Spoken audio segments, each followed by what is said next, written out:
5 základov islamu.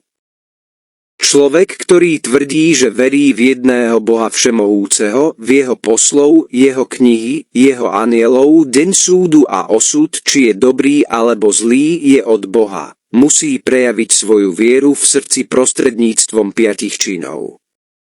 Prvým je odrážanie týchto 2 svedectiev, teda robiť to len pre všemohúceho Boha a nasledovať učenie proroka Mohameda. Mier s ním pri vykonávaní akéhokoľvek uctievania alebo dobrého skutku. Druhým základom islamu je vykonávanie 5 denných modlitieb, známych ako sala alebo salat. Tieto modlitby sa majú konať v konkrétnych časoch počas dňa, podľa predpísanej metódy, ktorú učil prorok Mohamed, pokoj s ním.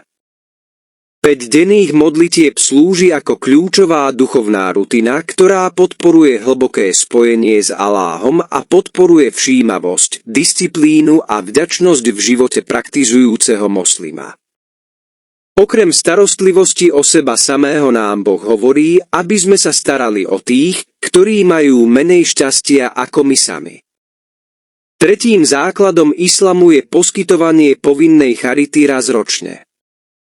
Ak osoba, muž alebo žena, vlastní 85 gramov zlata alebo rovnakú sumu akejkoľvek meny v hodnote 85 gramového zlata, musí dať 2,5% chudobným. Štvrtým základom viery je každoročné pôstovanie v 9. mesiaci islamského kalendára. Všetci moslimovia sa postia od úsvitu do západu slnka, zdržiavajúc sa jedla, pitia a manželských vzťahov s výslovným úmyslom robiť to pre Boha.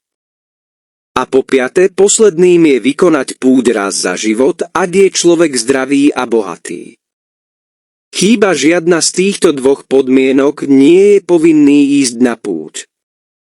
Ale nezdravému bohatému človeku sa odporúča nechať niekoho vykonať púť v jeho mene.